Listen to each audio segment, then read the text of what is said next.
Nahdlatul Ulama atau Kebangkitan Ulama berdiri pada 16 Rajab 1344 Hijriah atau 31 Januari 1926 Miladiah. Organisasi ini pertama dipimpin Hadratus Syekh Kiai Haji Hasyim Asy'ari sebagai Rois Akbar, seorang di antara pejuang kemerdekaan Indonesia. Sebagai ketua Tanfidiyah pertama kali atau istilah saat itu Presiden Tanfidiyah adalah Haji Hasan Gipo. Didukung sejumlah nama tokoh seperti Kiai Dahlan Akhyat Kebon Dalem, Kiai Haji Mas Alwi bin Abdul Aziz, Kiai Abdul Wahab Hasbullah, Kiai Bisri Samsuri, Kiai Halim Lemuding, Kiai Abdullah Fakih Mas Kumambang Gresik, Kiai Asnawi Kudus, Kiai Mas Nawawi Pasuruan, Kiai Haji Dahlan Abdul Qohar Mojokerto, dan Kiai Haji Raden Muntoha Madura. Istilah Nahdlatul Ulama pertama kali muncul atas usulan Kiai Haji Mas Alwi bin Abdul Aziz dari sebutan yang sebelumnya dilontarkan Kiai Abdul Hamid, pimpinan Pondok Pesantren Sedayu Gresik, dalam rapat para ulama pendiri di Kampung Kertopaten, Surabaya. Sedang lambang Nahdlatul Ulama dicipta oleh Kiai Ridwan Abdullah. Sejak berdirinya hingga kini, Nahdlatul Ulama mempunyai komitmen yang tegas dalam mengiringi perjalanan sejarah Republik Indonesia. Untuk menegaskan prinsip dasar organisasi ini, maka Kiai Haji Hasyim Asy'ari merumuskan kitab Qonun Asasi atau prinsip dasar. Kemudian juga merumuskan kitab I'tiqad Ahlussunnah wal Jamaah. Kedua kitab tersebut kemudian diejawantahkan dalam Khitoh Nahdlatul Ulama yang dijadikan sebagai dasar dan rujukan warga Nahdlatul Ulama dalam berpikir dan bertindak dalam bidang sosial, keagamaan, dan politik. Apa yang dikatakan cultural properties, milik-milik atau hak-hak milik apa itu namanya budaya, sudah ada beratus-ratus tahun sebelumnya. Jadi jangan dilihat NU pada waktu berdirinya saja atau Muhammadiyah waktu berdirinya, tapi ternyata itu ada budaya yang sudah beratusan tahun di sini. Baru belakangan diinstitusikan, dilembagakan. Jadi ada perbedaan antara budaya dan institusi. Nah, NU itu adalah pelembagaan dari aspirasi yang sudah ada. Yaitu ketika, dan ini sudah lama keinginan mengadakan pelembagaan. Tahun 13 ketika ada SI, itu Kiai Wahab bersama beberapa orang kiai lain itu belajar di Mekah, mendirikan SI cabang Mekah. Tapi kemudian pecah perang dunia ke-1 kan, tahun 1914. Nah akhirnya ya sudah, ketika Kiai Wahab pulang, Kiai Bisri sudah pulang duluan. Nah, dia pulang, akhirnya dia mendirikan Nahdlatul Tujar, kebangkitan para pedagang. Itu ada aktenya itu. Kemudian dari situ lalu beliau pindah ke Surabaya menjadi klub Taswirul Afkar, konseptualisasi pemikiran. Nah, dari sana berdiri menjadi apa itu namanya Madrasah Nahdlatul Wathon.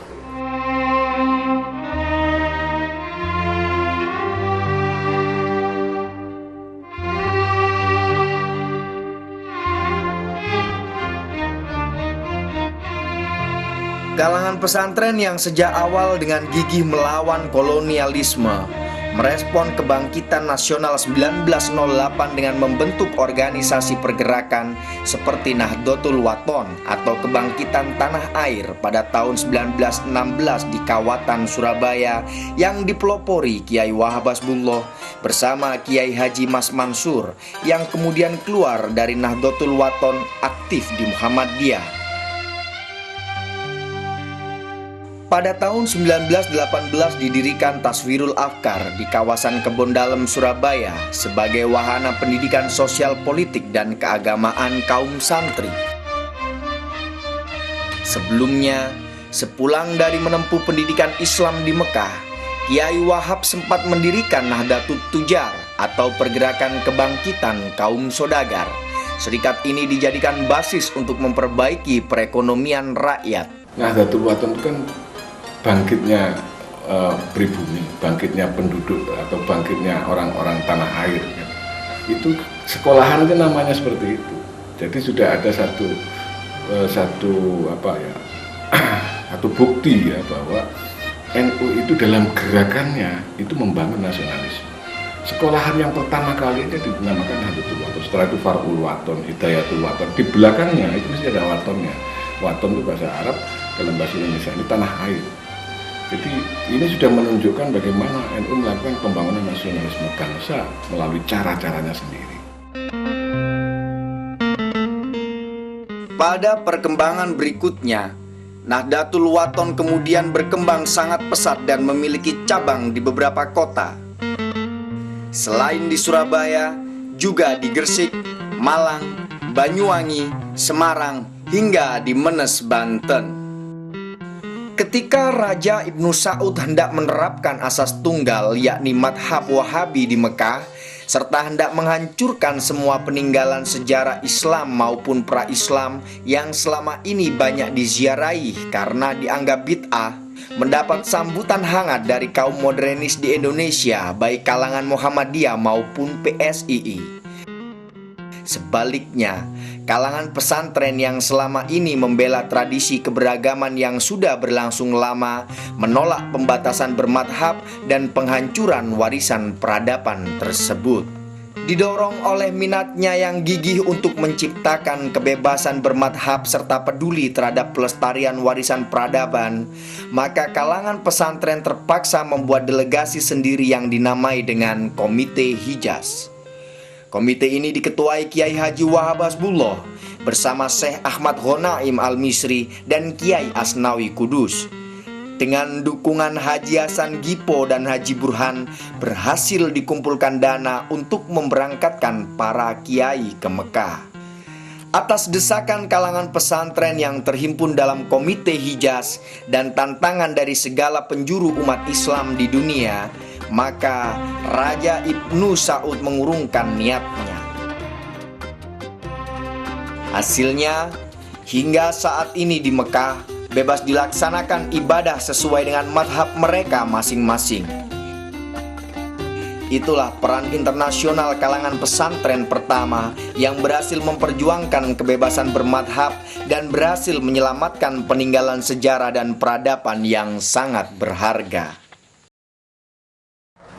Kemudian Nahdlatul Wathon ini mempunyai kegiatan yang menyangkut ibadah haji. Karena Saudi Arabia lahir tahun 24, nah mereka bermadhab Hambali, maka kiai-kiai di sini itu kumpul lalu minta kepada Raja Saudi supaya diperkenankan ibadah haji menurut cara masing-masing Komite Hijaz. Berangkat dari Komite Hijaz dan berbagai organisasi yang bersifat embrional dan ad hoc, maka setelah itu dirasa perlu untuk membentuk organisasi yang lebih sistematis untuk mengantisipasi perkembangan zaman.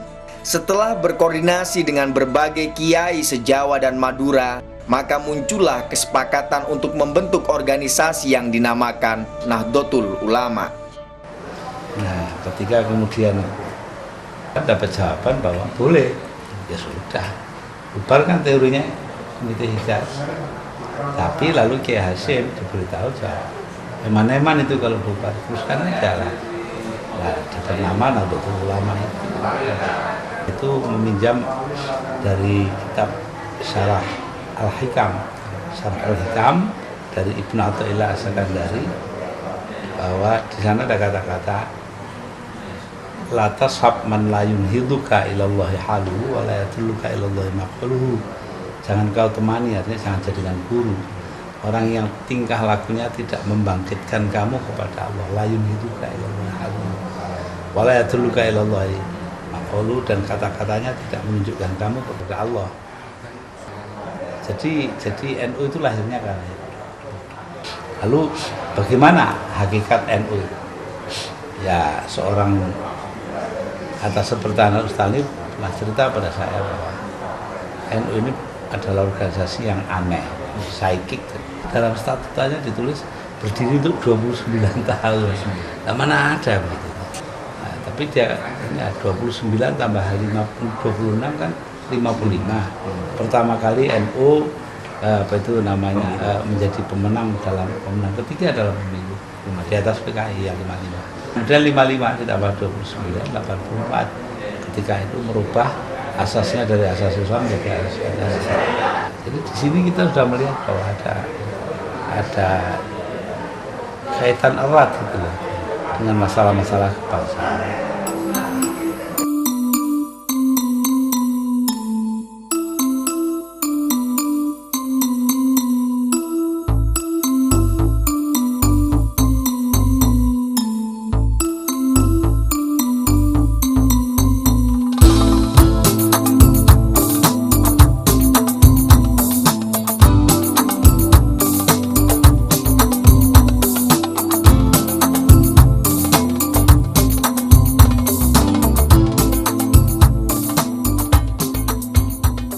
Atas sebuah kaidah yang menjadi pijakan warga Nahdlatul Ulama memelihara nilai-nilai lama yang baik dan menerima nilai-nilai baru yang lebih baik, maka Museum Nahdlatul Ulama didirikan.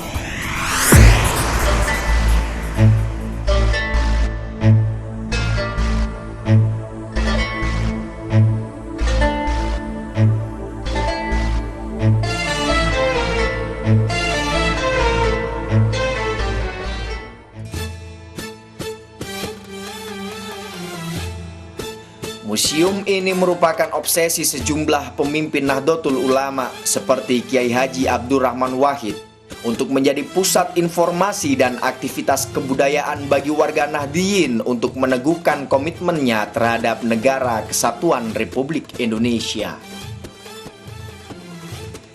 Gedung Museum Nahdlatul Ulama berlokasi di Jalan Gayung Sari Timur 35, Surabaya. Museum ini dibangun dengan arsitektur bergaya Islam Mediterranean dan bernuansa klasik, karya almarhum Insinyur Haji Slamet Budiarsono, seorang arsitek dari Institut Teknologi 10 November 1945 ITS Surabaya. Gedung berlantai 3 dengan luas bangunan 900 meter persegi ini berdiri megah di tengah areal seluas 3.000 meter persegi, berjarak lebih kurang 300 meter arah ke timur dari Masjid Al-Akbar Surabaya, sehingga memungkinkan untuk dijadikan tempat tujuan wisata religi setelah makam dan Masjid Agung Sunan Ampel dan Al-Akbar Surabaya. Museum Nahdlatul Ulama menyimpan dan memamerkan berbagai dokumen historis Nahdlatul Ulama, benda-benda seni dan pusaka bersejarah, maupun karya tulis para ulama Nahdlatul Ulama.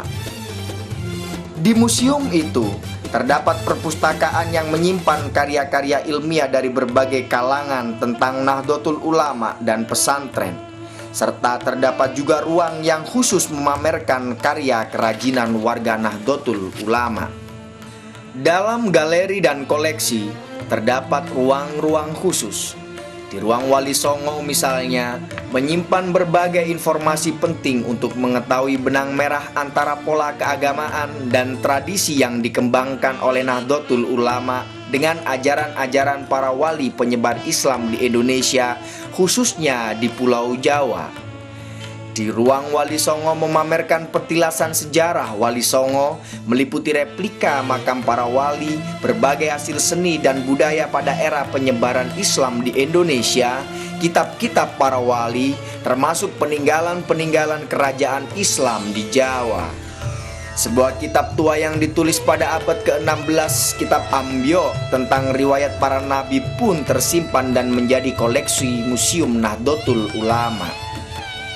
Juga terdapat ruang khusus yang memamerkan benda-benda pusaka peninggalan para pendiri Nahdlatul Ulama, seperti tongkat Hadratus Syekh Kiai Haji Hasyim Asy'ari, sketsa dan foto pesantren-pesantren dan penjara yang pernah ditempati pendiri Nahdlatul Ulama, juga foto-foto para pendiri Nahdlatul Ulama lainnya. Di dalam gedung itu terdapat juga sejumlah terbang berukuran raksasa yang menandai berdirinya Ikatan Seni Hadra Indonesia atau ISHARI.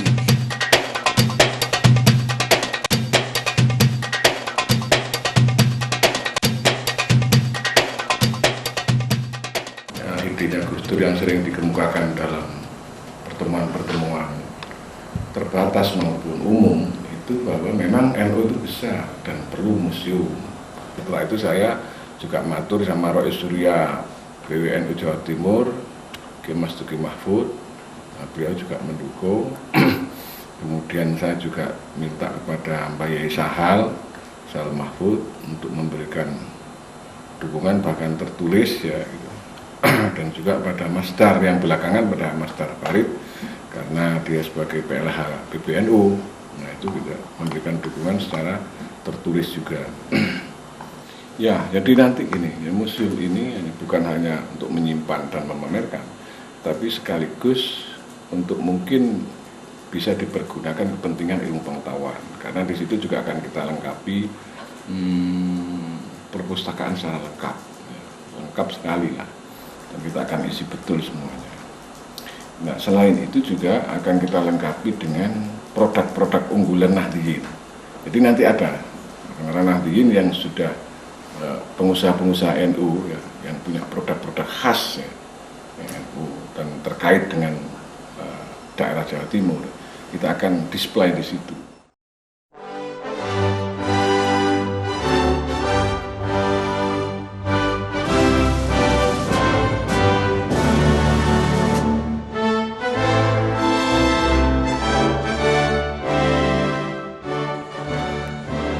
Pengalaman sejarah suatu bangsa adalah riwayat hidup bangsa itu sendiri.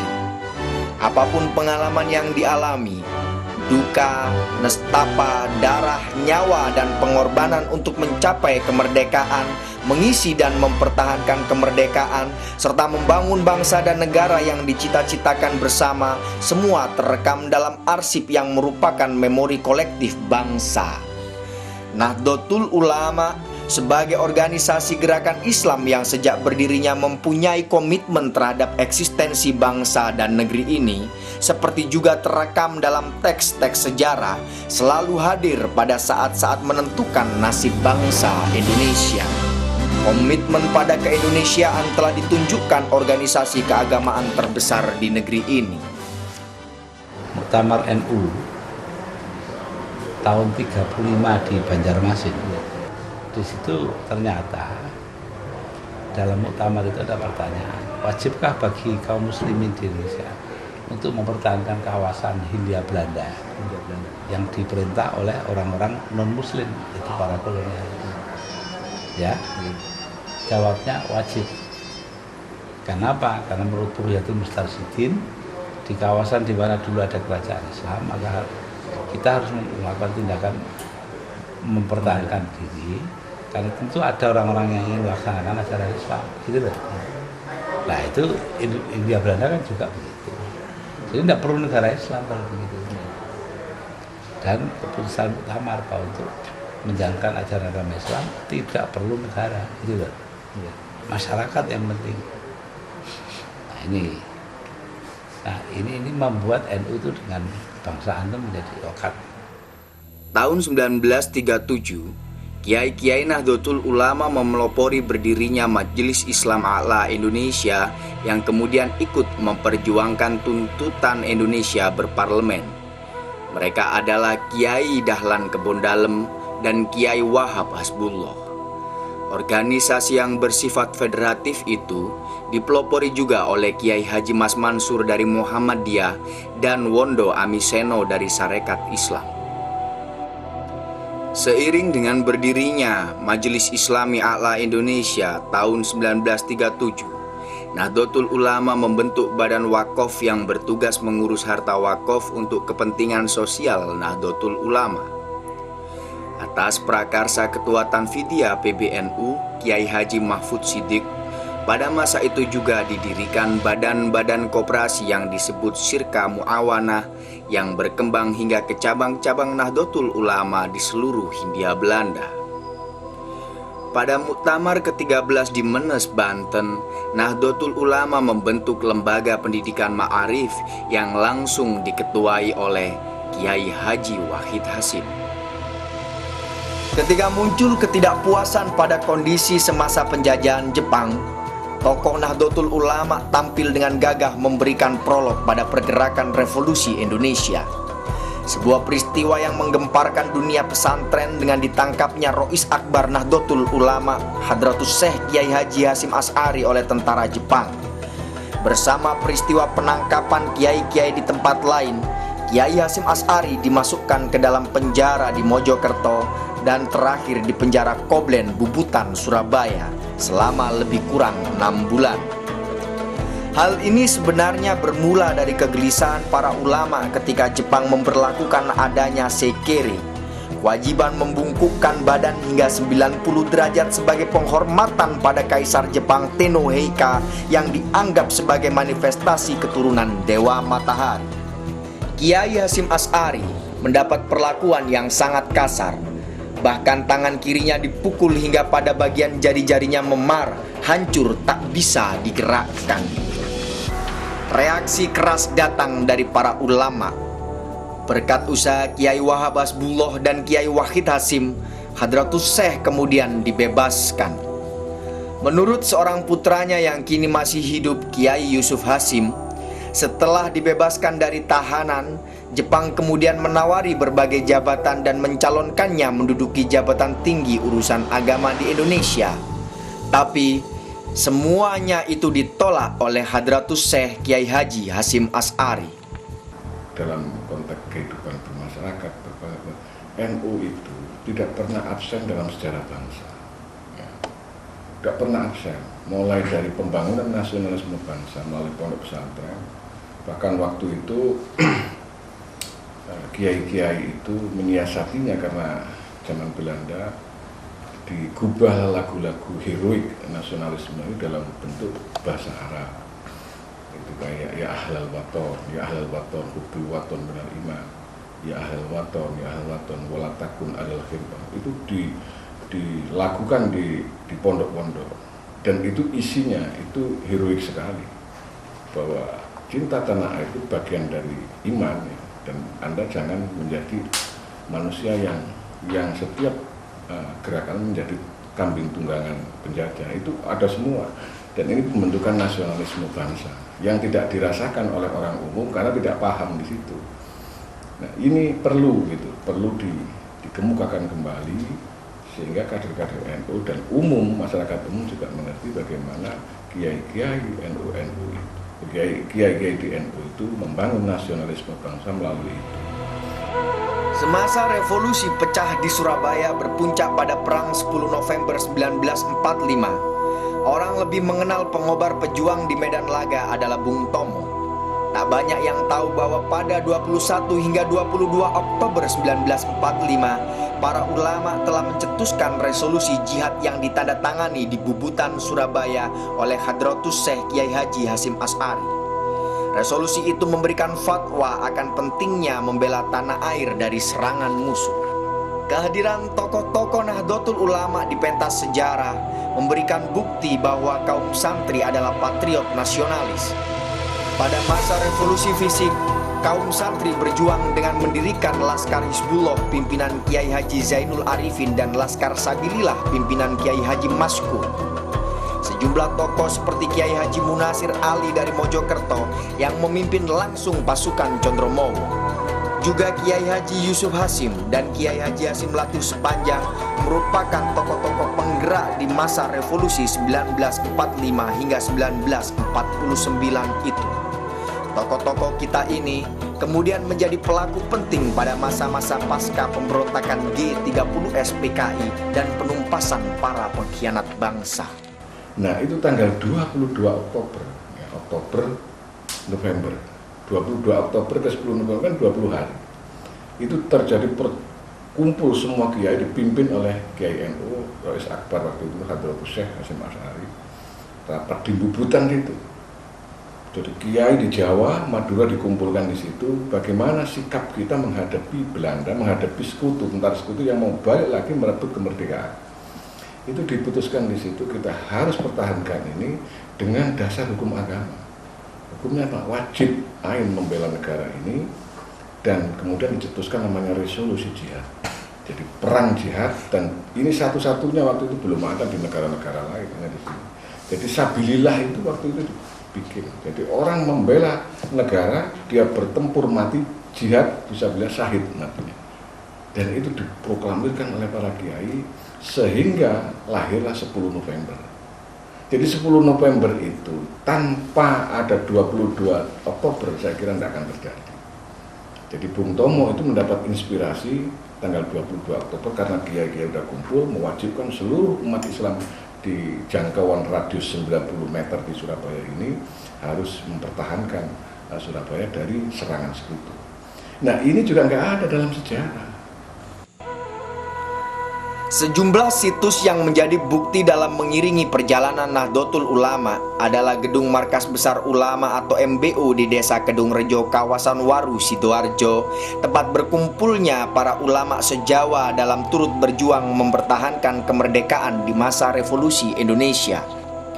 Selain itu, salah satu pondok pesantren tertua yang didirikan sekitar tahun 1850-an oleh Kiai Yakub, Pesantren Panji kawasan Buduran Sidoarjo, yang pernah menjadi tempat belajar keagamaan para ulama generasi awal Nahdlatul Ulama seperti Kiai Hasyim Asy'ari, Kiai Wahab Hasbullah, Kiai Bisri Samsuri, Kiai Umar Jember, Kiai Samsul Arifin Asem Bagus, bahkan Syekh Kona Khalil Bangkalan yang dianggap sebagai guru para ulama pendiri Nahdlatul Ulama pun pernah nyantri di pesantren Panji ini yang kemudian mendirikan pesantren di Kademangan, Bangkalan, Madura.